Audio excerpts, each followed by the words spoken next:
여러분 안녕. 보이는 목소리 조구현입니다.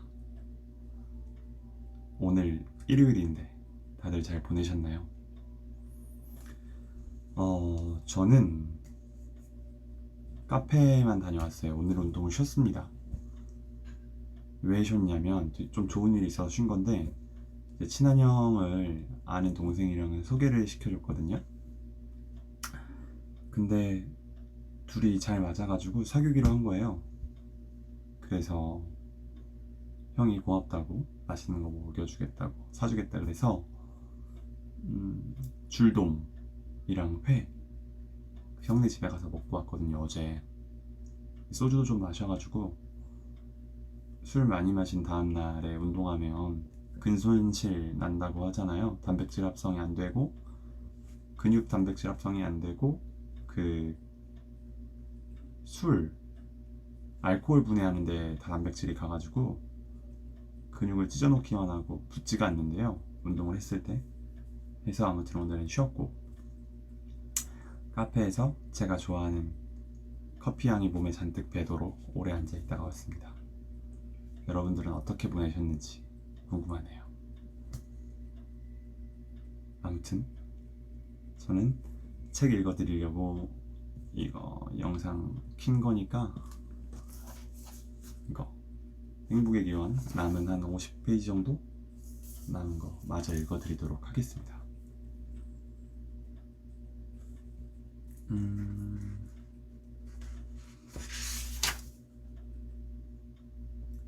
읽을게요. 시작합니다. 행복한 사람들은 많은 시간을 다른 사람들과 보낸다. 또 하나의 중요한 특성은 자신의 자원을 다른 사람과 관련된 것에 많이 쓴다는 점이다. 돈과 행복에 대한 최근 연구가 좋은 예다. 일정 경제 수준에 이르면 얼마나 돈이 있느냐보다 그것을 어떻게 쓰느냐가 더 중요해진다. 최근 주목받는 콜로라도 대학의 리프 반 보벤 교수의 연구에 의하면, 행복한 이들은 공연이나 여행 같은 경험을 사기 위한 지출이 많고, 불행한 이들은 옷이나 물건 같은 물질 구매가 많은 것으로 나타난다. 행복과 관련해 경험보다 물질 구매가 불리한 점은 무엇일까? 경험, 여행에 비해 물질, 신상백에서 얻는 즐거움은 더 빨리 적응되어 사라지고 타인과의 상대적 비교를 더 자주 하게 된다. 누군가 나보다 반드시 더 좋은 가방을 들고 다니는 사람이 있기 마련이니까. 하지만 최근에 저기 잠깐만요 하고 외치며 등장한 논문이 있다. 이 논문에 의하면 경험 구매가 물질 구매보다 행복한 본질적 이유는 또다시 사람 때문이다. 일반적으로 경험, 뮤지컬 관람 같은 건 다른 사람과 함께 소비하는 경우가 많고, 물건, 가방 같은 건 혼자 쓰기 위해 구매하는 경우가 많다. 경험 구매가 물질 구매보다 행복과 더 관련이 있는 이유다. 그러나 항상 그런 건 아니다. 가령 혼자 영화를 보기 위해 산 티켓은 고독 경험 구매가 되고, 친구들과 놀기 위해 게임기를 사는 것은 사회적 물질 구매가 된다. 이런 경우 어느 쪽이 더 행복감을 줄까? 위 연구에 의하면 친구와 놀기 위해 게임기를 살 때 더 행복하다. 결국 무엇을 구매하느냐보다 구입한 물건 혹은 경험에 다른 사람이 개입되느냐가 관건이라는 것이다. 여기서 한 발 더 나아가 돈을 자신이 아닌 남을 위해 쓸 때 더 행복해진다는 연구들도 나오고 있다. 한 실험에서는 대학생들에게 $5 혹은 $20를 주면서 마음대로 쓰라고 했다. 단, 한 조건에서는 이 돈을 스스로를 위해 쓰라고 했고, 다른 조건에서는 남을 위해, 가령 선물 구입 같은 남을 위해 쓰도록 했다. 그날 저녁 행복감을 비교해보면 금액에 상관없이 남을 위해 돈을 쓴 그룹이 그 행복감이 높다. 이 현상은 가난한 아프리카 국가에서도 일관되게 나타난다. 시간도 마찬가지다. 자원봉사자들이 높은 행복감을 경험하는 이유도 행복 관점에서 보면 시간이라는 자원을 현명하게, 즉 타인을 위해 쓰기 때문이다. 왜 친사회적인 행동은 행복감을 유발할까? 한 가지 가능성은 남에게 도움을 줄 때 즉각적인 보상이 필요하기 때문일 것이다. 장기적으로 친사회적 행동은 타인과의 결속력을 높여 생존에 필요한 사회적 자원을 확보하는 효과가 있다. 그러나 단기적 관점에서 고기를 나누어 먹는 것은 손해다. 이 손실감을 상쇄하는 강력한 보상이 필요한데 그것이 즐거움일 수 있다. 나의 도움을 받고 고마워하는 친구의 얼굴을 볼 때 나도 기쁨을 느껴야 한다. 그래야 또 주고 싶은 마음이 생기고 이 과정에서 생긴 친구는 훗날 죽을 고비에서 나를 구해줄 수도 있다. 결국 진화 과정에서 도움을 줄 때 기쁨을 느꼈던 자들이 선택적으로 더 많이 생존하게 되고 그들의 유전자를 통해 우리는 이 습성을 물려받은 것은 아닐지. 더 체계적인 연구가 필요하지만 현재 나의 추측은 그렇다.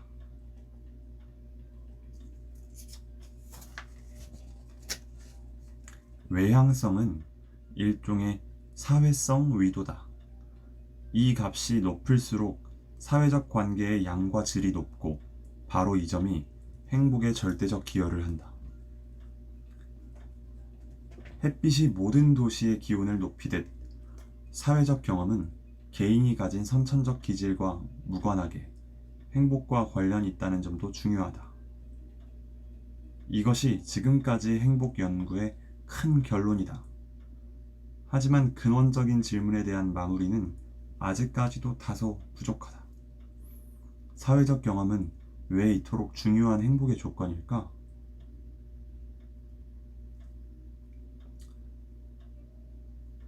왜 사람이 행복에 그토록 중요할까? 뇌의 행복 전구가 켜지는 것은 개가 서핑을 하도록 만드는 새우깡과 비슷하다. 뇌는 우리의 행복에 일말의 관심도 없다. 우리에게 가장 중요한 것을 찾도록 하기 위해 뇌는 설계되었다. 그것은 생존과 직결되는 사람이다. 그래서 뇌는 사람이라는 생존 필수품과 대화하고 손잡고 사랑할 때 쾌감이라는 전구를 켜도록 설계된 것이다. 행복은 타인과 교류할 때 자동적으로 발생하는 일종의 부산물이라고 볼 수도 있다. 물론 그건 내가 좋아하고 나를 좋아하는 사람을 만날 때다. 역으로 의무감이나 수단으로서 사람을 만나는 것은 가장 피곤한 일이 될 수 있다.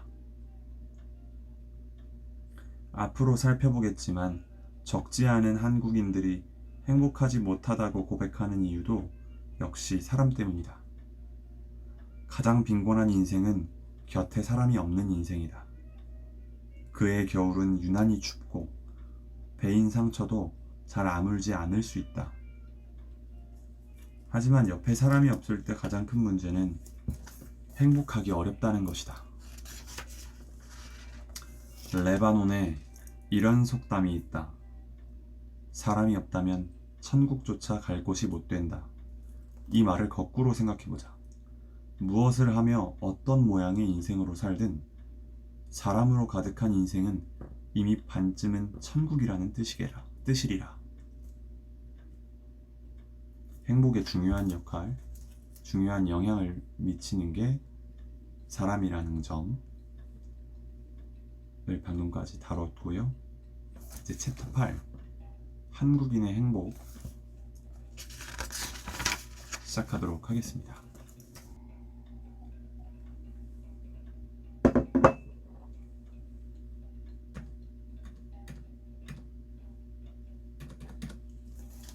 앞서 행복과 가장 관련 있는 특성을 외향성이라고 했다. 축구로 치자면 외향성은 개인기나 순발력 같은 선수 개인의 특성이다. 행복지수는 외향적인 사람들이 높고 축구는 순발력 좋은 선수들이 잘한다. 그러나 우승컵을 들기 위해서는 좋은 선수가 있는 것만으로는 부족할 수 있다. 팀의 특성, 이를테면 감독의 지휘력이나 팀 분위기 같은 요인도 한몫한다. 축구의 팀 특성이 행복에 있어서는 문화라고 할 수 있다. 개인이 행복을 달성하기에 유리한 조건들을 갖춘 문화도 있고 그렇지 못한 문화도 있다. 가장 이상적인 그림은 행복한 기질을 가지고 행복감이 높은 문화에서 태어나는 것이겠지만 이것은 코가 더 오똑하면 좋겠다는 여자의 바람과 같은 것이다. 아무튼 개인의 행복 수준은 외향성 같은 성격 특성과 깊은 관련이 있지만 그가 살고 있는 문화도 추가 요인으로 작용할 수 있다. 여기서는 우리나라의 문화적 특성과 행복의 관계를 살펴보고자 한다. 역시 사람이라는 단어가 중요하게 등장한다. 우선 문화라는 걸 잠깐 되짚어보자. 문화에 대한 여러 가지 학문적 정의가 있지만 핵심적인 개념은 공유된 이해, shared understanding이다. 생각, 가치, 규범이나 행동 방식에 대한 문화 구성원 간의 암묵적 합의가 존재한다는 뜻이다. 그리고 이것을 바탕으로 어떤 상황에서 어떻게 행동하는 것이 옳고 자연스러운 것인가에 대한 공감대가 서로 구축된다.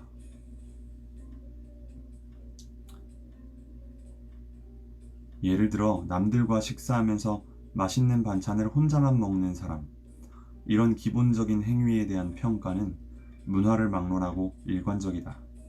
비호감. 하지만 좀 더 복잡한 일들에 대한 해석이나 반응은 문화에 따라 상당히 다를 수 있다.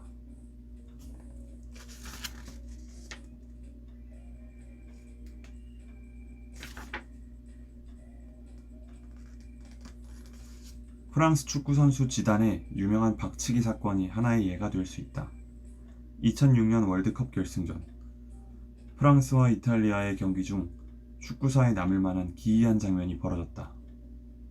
연장 후반, 자기 골문으로 들어가던 주장 지단이 갑자기 방향을 180도 바꾸더니 뒤에 오던 이탈리아 수비수 마테라치를 박치기 한 방으로 쓰러뜨린 것이다.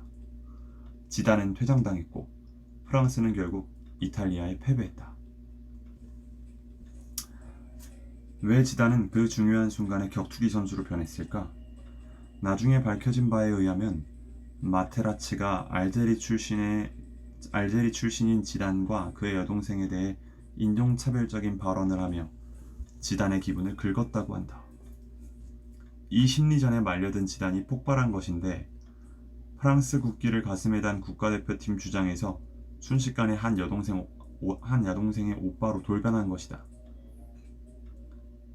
지단 때문에 경기에 졌다고 단정은 못하지만 연장전에서의 그의 퇴장이 노장 프랑스 팀에 치명적인 전력 손실을 준 것은 분명하다.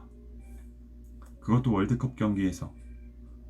여러분이 프랑스인이었다면 지단이라는 인물에 대해 어떤 평가를 내렸을까? 정의의 사나이? 아니면 사사로운 감정에 휘말려 대의를 그르친 한심한 친구? 이 대목에서 문화 차이가 등장한다. 프랑스는 이 사건 후 지단을 영웅으로 대접했다. 그의 박치기 장면을 조각 작품으로 만들어 프랑스 지성의 상징 퐁피두 박물관 앞에 세워놓았다. 월드컵이 끝난 뒤 축구 선수들과 함께한 만찬 자리에서도 시라크 대통령은 지단에게 당신은 뜨거운 가슴을 가진 사람, 그래서 프랑스가 당신을 사랑하네 라고 말했다고 한다. 프랑스 축구 선수 할만하다. 아니 무슨 일을 하며 살든 이런 사회가 행복해지기에 유리한 조건을 가진 곳이다. 개인의 가치와 감정을 최대한 존중하고 수용하는 문화. 행복 연구에서 문화의 중요성을 나타내는 대표적 국가가 한국과 일본 수준에 비해 이상할 정도로 행복도는 낮기 때문이다. 경제 수준이 훨씬 떨어지는 여러 중남미 국가들, 멕시코, 콜롬비아, 브라질보다 한국과 일본의 행복감이 낮다. 경제 수준만으로 국가의 행복을 예측하기 어렵다는 사실을 보여주고 있다.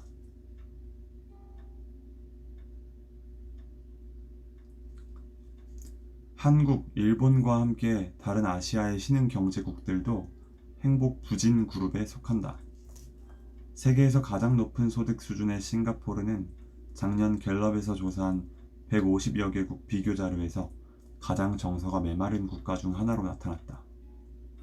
긍정적 정서, 부정적 정서 모두 조사국 중 가장 낮게 나온다.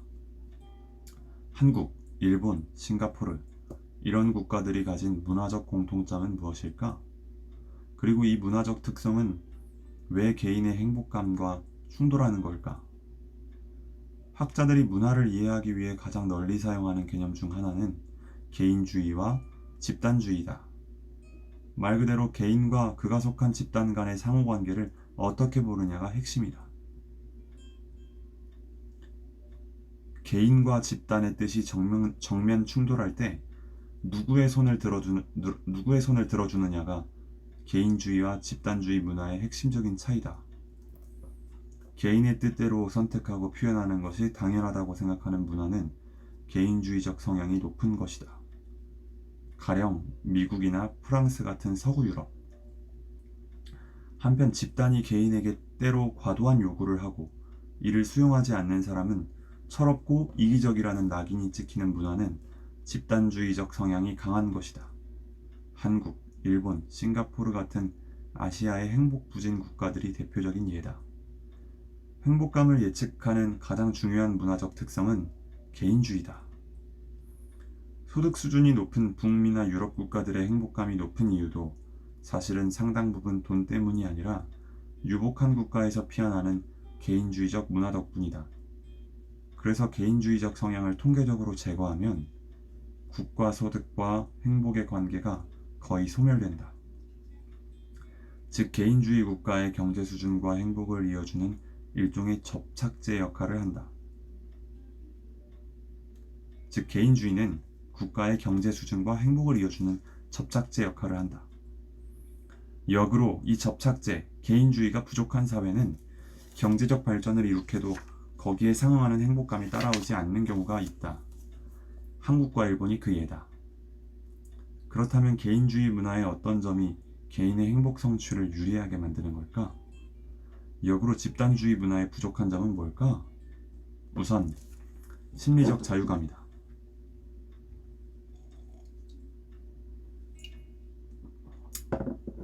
자유감이란 사실 뭐 그리 대단한 게 아니다. 그것은 남에게 피해를 주지 않는 선에서 내 인생을 내 마음대로 사는 것이다. 이런 삶을 보편적으로 지지해주는 문화가 있고 이렇게 살기 위해 세상과 문을 닫고 기인이 되어야 하는 문화도 있다. 행복이라는 씨앗은 개인의 자유감이 높은 토양에서 쉽게 싹을 틔운다. 우리나라의 집단주의적 문화에는 어떤 특성이 있을까? 일장일단이 있는데 장점은 일단 공동의 목표가 생기면 무서운 응집력과 추진력을 발휘한다는 거다. 축구 응원을 위해 수만 명이 하나의 붉은 덩어리가 되고 국가가 경제 위기를 맞으면 금반지 하나씩 십시일반으로 모아 힘을 보탠다. 한국의 기적적인 경제 발전도 이 덕분이다. 위기와 어려움에 대처하기에 적합한 구조다. 하지만 만성적인 긴장과 피로가 수반된다. 시각적으로 표현한다면 일상의 많은 것들이 옆으로 자유롭게 흩어져 있는 모양이 아니라 서열에 의해 위아래로 세워져 있는 식이다. 팀장과 부하 직원, 선배와 후배, 정규직과 비정규직. 이런 수직적인 문화에서는 구성원 각자에게 주어진 뚜렷한 역할이 있다. 자신의 칸 안에서 그 역할만 감당하면 된다. 가족으로서, 팀원으로서 주어진 역할 수행을 제대로 못하면 주변의 비난을 피하기가 어렵다. 그래서 나에 대한 다른 사람들의 평가에 민감해질 수밖에 없고 이렇듯 타인 중심적인 생각은 행복 성취의 걸림돌이 되는 경우가 많다. 자, 이제 중요한 질문을 할 때가 왔다. 여태껏 사람이 행복의 가장 중요한 요소라고 설명했다. 우리가 살고 있는 집단주의 문화는 사람에 묻혀 사는 문화다. 그런데 왜 한국이나 일본 같은 초집단주의적 문화의 행복감은 오히려 예상치보다 낮을까? 언뜻 보면 모순이 있어 보인다. 하지만 차분히 생각해보면 모순이라기보다는 우리가 중요하다는 의미를 너무 단순하게 해석하기 때문이다. 중요한 것이 무조건 좋다는 뜻은 아니다. 무엇이 중요하다는 것은 그에 대한 반응이 민감하고 강렬해진다는 걸 뜻한다. 좋은 건 더 좋고 나쁜 건 더 나쁜 방향으로. 엄마가 마트에서 사온 양말 색이 싫다고 거품을 물고 우리가 쓰러지진 않는다. 하지만 알레르기가 있는 사람이 복숭아를 먹고 쓰러지는 경우는 다르다. 생존을 좌우하는 정도에서 안전한 음식 섭취는 양말 색깔에 비해 훨씬 중요하기 때문이다. 그래서 새 양말에 비해 스테이크가 주는 쾌감도 크지만 썩은 고기가 주는 역겨움 또한 더 강렬하다. 사람도 마찬가지다. 사람은 음식만큼 중요한 생존 자원이라서 감정적 반응 역시 더 강력하다. 음식과 마찬가지로 사람도 양날의 검 같은 속성이 있다. 좋은 사람하고 대화하고 놀고 손잡는 것만큼 순수한 즐거움을 주는 게 없지만 역으로 사람만큼 스트레스와 불쾌감을 주는 자극도 없다. 나를 배척하고 해를 가할 수 있는 위험한 존재는 역시 사람이기 때문이다. 즉 사람은 가장 절대적인 행복의 원인이기도 하지만 동시에 불행의 원인이기도 하다. 단순하게 표현하면 타인은 나에게 단맛과 쓴맛을 모두 느끼게 하는 존재다. 행복의 결정적 열쇠를 쥐고 있는 사람과의 관계가 일상에서 주로 어떤 맛으로 나타나느냐는 매우 중요한 문제다. 문화가 가진 여러 가지 양념은 이 맛을 결정하는 데 중요한 역할을 한다. 앞에서 언급한 자유감과 타인 중심적 사고가 특히 관련이 있다.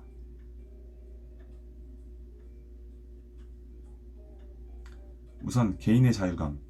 개인주의 국가들이 높은 행복을 누리는 큰 이유가 여기에 있다고 했다. 하지만 집단의 응집력과 통일성을 강조하는 문화에서 이 부분은 뒷전으로 밀려나는 경우가 많다. 초등학교 때 소풍 전날 선생님께서 강조하시던 말씀이 난 아직도 기억난다.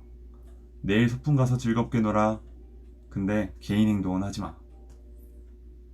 어린 마음에도 뭔가 앞뒤가 맞지 않는다는 생각이 들었다.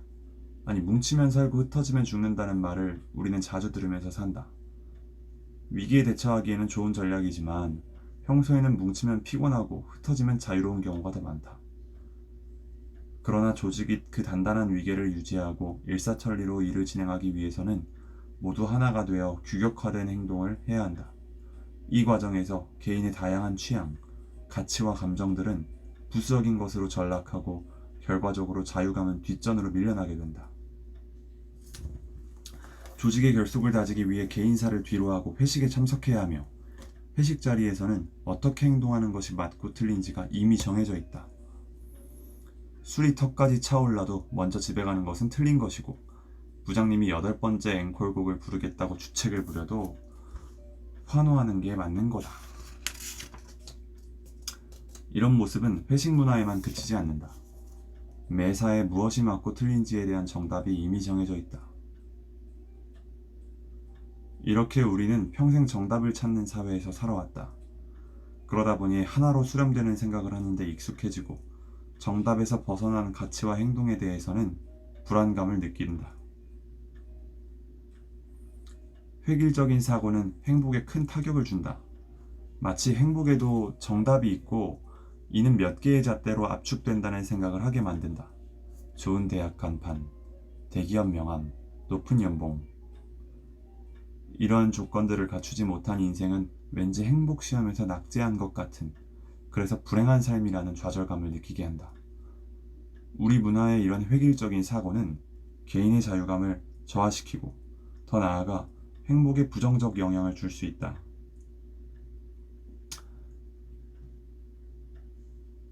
보다 결정적인 것은 다른 사람들의 평가나 시선을 얼마나 신경 쓰며 사느냐다.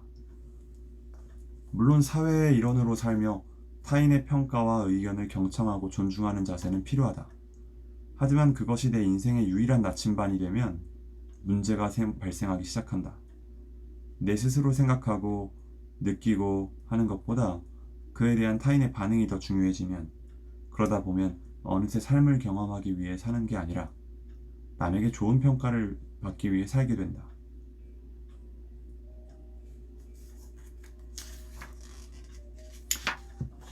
올림픽 메달을 딴 한국 선수들이 기자회견을 마무리할 때 흔히 덧붙이는 말들이 있다. 열심히 할 테니까 지켜봐 주십시오. 연예인들이 결혼 발표를 할 때도 비슷한 말을 한다. 예쁘게 잘 살 테니까 지켜봐 주세요. 한국 사람이라면 이 전형적인 멘트에 담긴 정서를 다 이해할 수 있을 것이다. 하지만 뭔가 순서가 바뀌었다는 생각이 들 때가 있다. 내가 운동을 하고 결혼 생활을 하는 건 남들한테 좋은 평가를 받으려고 하는 게 아니야. 그냥 내가 하고 싶어서 나를 위해서 운동도 결혼도 하는 건데, 물론이지 라고 동의하면서도 우리는 늘 나를 지켜보는 다른 사람의 시선을 의식한다. 그래서 그들에게 나의 경험을 어떤 방식으로든 보여주고 싶어하고, 그들로부터 좋다는 승인을 받아야 속이 개운해진다. 파스타를 먹기 전에 로키 산맥의 장관 앞에서 우리가 꼭 치르는 의식이 있다. 바로 사진 찍기. 이렇게 남에게 보여주는 것이 중요하다 보니 영혼의 내용물보다 그것을 감싸고 있는 얼굴형과 콧대에 더 관심을 갖게 된다. 나라는 존재에 미치는 타인의 존재감이 너무도 큰 것이다. 이렇듯 과도한 타인의식은 집단주의 문화의 행복감을 낮춘다. 행복의 중요 요건 중 하나는 내 삶의 주인이 타인이 아닌 내 자신이 되어야 한다는 것이다. 우선 타인의 평가를 의식하는 것 자체가 인간에게는 대단한 스트레스다. 인간의 뇌는 철저히 사회적인 뇌라고 했다. 생존과 직결된 타인이 나를 어떻게 생각하는지 파악하는 것은 뇌의 최우선적 임무 중 하나다. 그래서 주변 사람들에게 관심과 주의가 자동적으로 집중되고, 집중하는 만큼 피로와 불안도 쉽게 온다.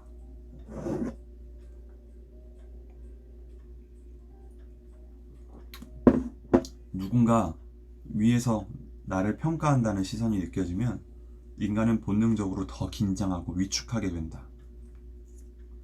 이를 통찰한 알베르 까미는 이런 말을 남겼다. 행복해지려면 다른 사람을 지나치게 신경 쓰지 마라. To be happy, we must not be too concerned of others. 타인을 의식하는 것이 습관이 되다 보면 내가 아닌 타인의 시각을 통해 매사를 판단하고 평가하게 된다. 심지어 내 행복마저도. 행복은 나를 세상에 증명하는 자격증을 취득하는 게 아니다. 어떤 잣대를 가지고 옳고 그름을 판단할 필요도 없고, 누구와 우위를 매길 수도 없는 지극히 사적인 경험이 행복이다.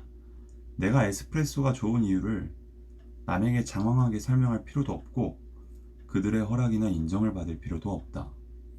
하지만 타인이 모든 판단 기준이 되면 내 행복마저도 왠지 남들로부터 인정받아야 될 것 같은 느낌이 든다. 행복의 본질이 뒤바뀌는 거다. 스스로 경험하는 것에서 남에게 보여주는 것으로 왜곡된다. 이 과정에서 행복의 또 하나의 적이 탄생한다. 과도한 물질주의적 가치.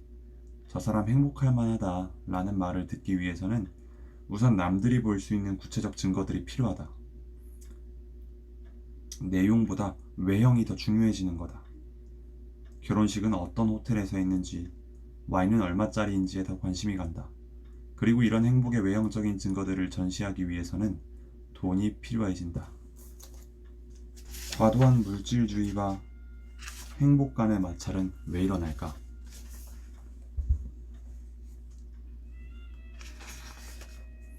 호모사피엔스에게 다른 사람이 그토록 중요했던 이유는 생존 과정에서 타인의 보호와 도움이 필요한 일이 되게 많았기 때문이다. 즉, 타인은 나의 불충분함을 메워주는 절대적 존재였다. 하지만 약 3000년 전 인류가 돈이라는 것을 만들어내면서 인간의 나약함을 보완해줄 수 있는 수단이 하나 더 생겼다. 즉, 예전에는 생존보호장치가 사람뿐이었지만 문화생활을 하면서부터는 돈이 그 역할을 분담하게 된 거다. 예전에는 먹을 게 떨어졌을 때 사냥 잘하는 친구가 필요했지만 지금은 돈을 가지고 마트에 가면 되니까. 그래서인지 돈에 대한 생각을 하면 할수록 사람에 대한 관심은 줄어든다고 한다. 돈은 사람에게 자기 충만감이라는 우쭐한 기분이 들게 만든다. 돈이 있으면 너희가 없어도 난 혼자 살 수 있어. 이런 느낌? 거의 무의식적인 수준에서 돈을 생각하기만 해도 다른 사람을 덜 도우려고 하고 남의 도움 또한 받지 않으려고 한다는 것이다. 돈의 존재감이 커지는 만큼 사람의 존재감은 작아졌다. 과도한 물질주의는 행복에 치명적인 결과를 준다. 행복 전구를 가장 확실하게 켜지도록 하는 것이 사람이라고 했다. 하지만 행복해지기 위해 돈에 집착할수록 정작 행복의 원천이 되는 사람으로부터 멀어지는 모순이 발생한다. 행복 전구는 돈 자체에 관심이 없다. 그 전구가 켜지도록 하는 스위치는 여전히 사람인데 돈을 추구하다 보면 어느새 이 결정적인 스위치가 없는 방으로 들어가게 되는 것이다. 왜 행복하지 못한 걸까? 돈 냄새를 따라 아주 깜깜한 방으로 들어왔기 때문이다. 과도한 타인의식의 또 한 가지 문제점은 사람과의 관계를 즐겁지 않게 만든다는 거다. 행복을 저해하는 원인이다. 사람이 행복의 가장 중요한 요소라고 했지만 여기서 중요한 전제 조건은 그 만남들이 나에게 즐거움과 편안함을 줄 때다. 그러나 다른 사람을 행복에 필요한 한정된 자원, 입시, 승진을 놓고 다투는 경쟁자로 생각하다 보면 타인에 대한 불신과 스트레스가 증가할 수밖에 없다. 누구 떡이 더 큰지 항상 비교하게 되고 방심하면 남에게 당할 수 있다는 경계심을 갖게 된다. 우리 사회의 결핍이 나타나는 부분은 더 이상 경제적인 부의 측면이 아니다. 행복과 직결된 사회적인 부다. 양쪽으로는 인간관계가 과할 정도로 넘친다.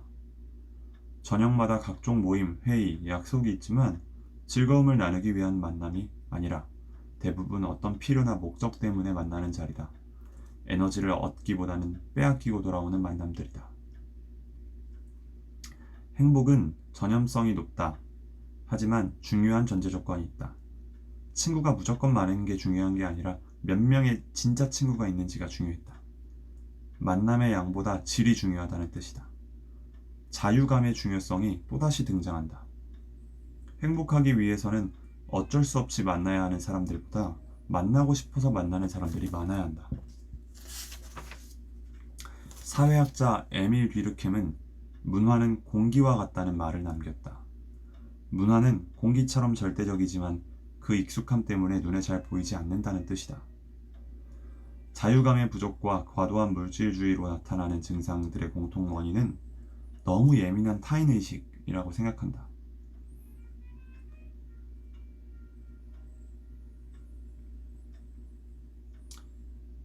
내가 이 글을 쓰는 목적은 한국 문화를 비판하기 위해서가 아니다.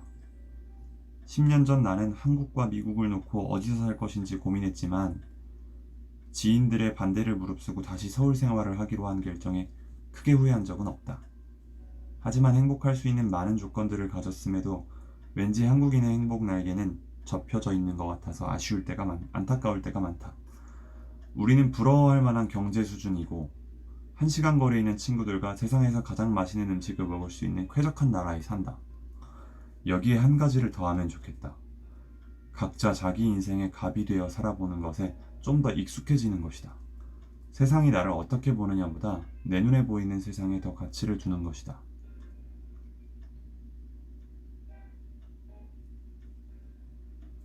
행복한 문화에 사는 사람들은 자신의 삶과 선택에 당당함과 자신감이 넘친다.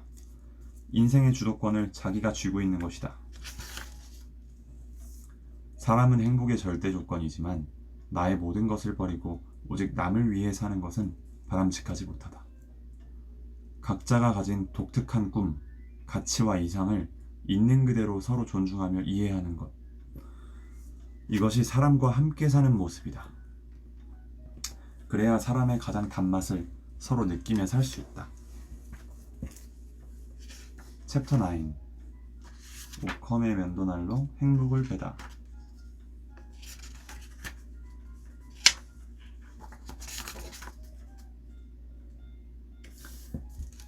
행복을 정리하자면 행복은 가치나 이상 혹은 도덕적인 지침이 아니다. 천연의 행복은 레몬을 먹을 때 신맛이 나는 것처럼 매우 구체적인 경험이다. 그리고 쾌락적 즐거움이 그 중심에 있다. 쾌락이 행복의 전부는 아니지만 이것을 뒷전에 두고 행복을 논하는 것은 어불성설이다.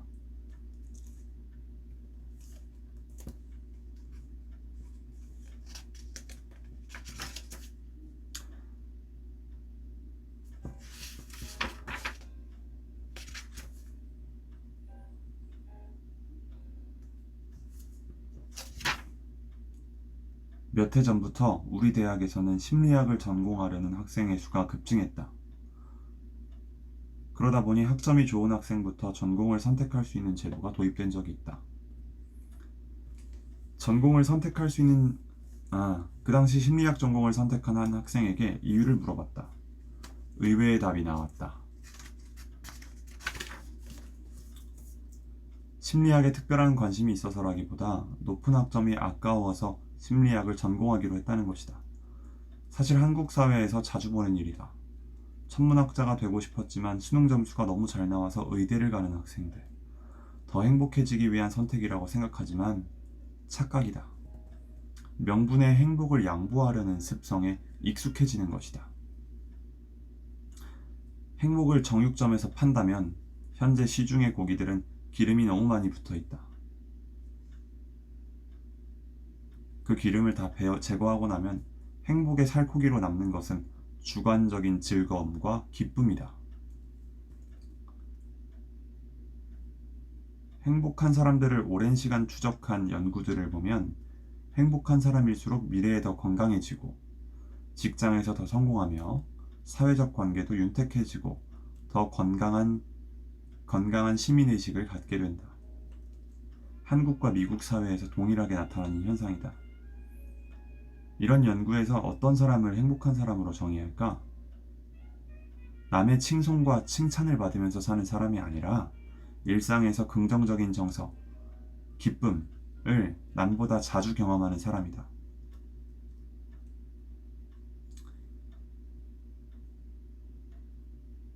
우리가 온갖 오명을 씌우는 쾌락주의자들의 모습이다. 하루를 보면 이들의 삶이 조금 어설퍼 보일지라도 10년 뒤의 얘기는 조금 다르다. 결론을 맺을 때다. 내가 이 책을 쓰게 된 동기는 행복에 대한 두 가지 생각을 더 많은 이들과 나누고 싶어서였다. 우선 행복은 거창한 관념이 아니라 구체적인 경험이라는 것이다. 그것은 쾌락에 뿌리를 둔 기쁨과 즐거움 같은 긍정적 정서들이다. 이런 경험은 본질적으로 뇌에서 발생하는 현상이기 때문에 철학이 아닌 생물학적 논리로 접근할 필요가 있다.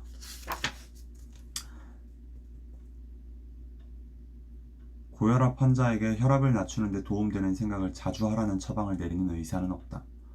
그러나 행복에 대한 지침들은 대부분 그렇다. 불행하다면 좀 더 긍정적으로 생각하라고 말이다. 불행한 사람에게 생각을 바꾸라는 것은 손에 못이 박힌 사람에게 아프다고 생각하지 말라고 조언하는 거랑 똑같다. 생각을 통해 바뀌는 것은 또 다른 종류의 생각이다. 행복의 핵심인 고통과 쾌락은 본질적으로 생각이 아니다. 행복에 대한 이해는 곧 인간이라는 동물이 왜 쾌감을 느끼는지를 이해하는 것과 직결된다. 인간만큼 쾌감을 다양한 곳에서 느끼는 동물이 없다.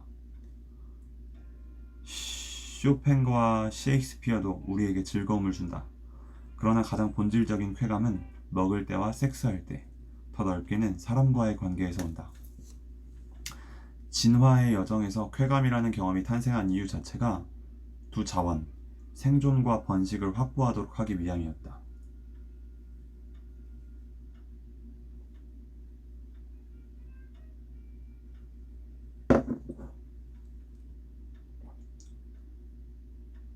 한국인이 하루 동안 가장 즐거움을 느끼는 행위는 두 가지로 나타났다. 먹을 때랑 그리고 대화할 때. 행복의 핵심을 한 장의 사진에 담는다면 어떤 모습일까? 이 책의 내용과 지금까지의 다양한 연구 결과들을 총체적으로 생각했을 때 그것은 좋아하는 사람과 함께 음식을 먹는 장면이다. 문명에 묻혀 살지만 우리의 원시적인 뇌가 여전히 가장 흥분하며 즐거워하는 것은 바로 이 두 가지다. 음식 그리고 사람. 행복은 거창한 것이 아니다. 모든 껍데기를 벗겨내면 행복은 결국 이 한 장의 사진으로 요약된다. 행복과 불행은 이 장면이 가득한 인생과 그렇지 않은 인생의 차이다.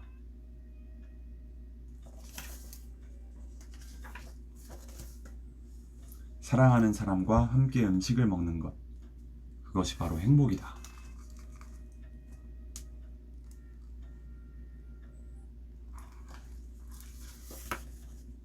네, 책을 다 읽었습니다. 행복의 기원 끝. 어땠나요, 여러분? 저도 행복에 대해서 고민을 한때 많이 했는데 이 책을 읽으면서 생각이 많이 명쾌해졌었고, 인생을 어떻게 살아갈지에 대해서도 많은 지침을 받았던 책이었어요. 직업 선택도 그렇고, 진로도 그렇고, 어떻게 살 것인가 뭐 이런 것도 그렇고.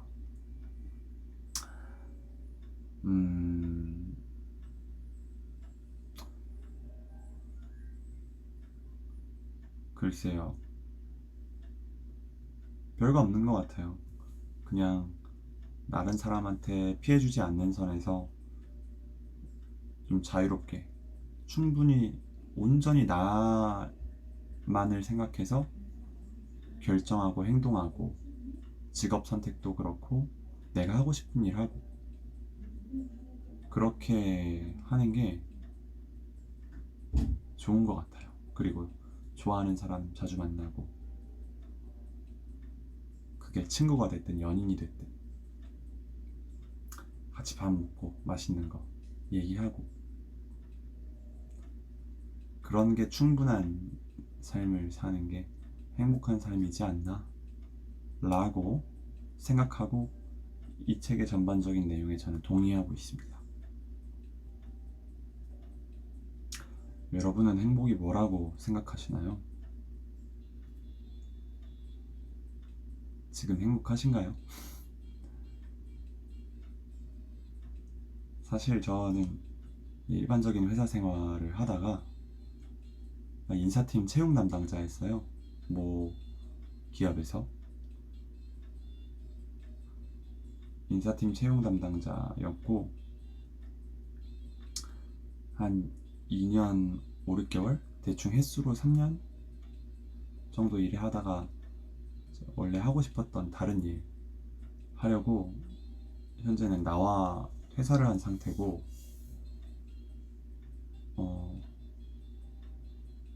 그게 아나운서인데 사실 아나운서가 되고 싶어서 학원에 다니고 있습니다. 요즘 뭐 쉬운 결정은 아니었는데 그래도 후회는 없고 잘한 결정이라고 생각하고 있어요. 배우는 것도 되게 재밌고, 학원에 좋은 친구들도 많고. 사기업은 얼마든지 제가 나중에 노력하면, 만약에 원하면 노력하면 또 갈 수 있을 거라고 보는데, 이 아나운서의 길은 뭐 제 주관적인 생각으로는 뭔가 나이 제한도 조금 있고, 신입으로 시작하기에 또 외모도 더 시간이 지나서 뭔가 세월이 얼굴에 더 드러나기 전에 아직 약간의 프레시함이라도, 신입다움이라도 남아있을 때 지원을 해야 더 이제 승산이 있지 않을까. 더 다른 외적인 요소 신경 안 쓰고 오로지 실력으로만 한번 승부를 볼 수 있지 않을까 라고 생각을 해서 지금 하고 있고요. 주체적으로 결정을 내려서 손에 쥐고 있던 그 명함, 안정적인 수입을 내려놓고 이렇게 생활하고 있다는 거에 대해서 되게 좋아요. 한번 열심히 이렇게 취미생활도 해가면서 책 낭독하는 거 이런 취미생활도 해가면서 도전해 보려고 합니다. 여러분 어떤 도전 혹은 생활을 하고 계신지 궁금하네요. 오늘은 드디어 행복의 기원을 다 읽은 날이었고요. 다음부터는 이 책이나 엄마를 부탁해 신경숙 작가님 책이나 소설이나 아니면 다른 거 가져와서 읽도록 하겠습니다. 벌써 12시 반이네요. 아까 11시에 시작했는데. 여러분 잘 자고요.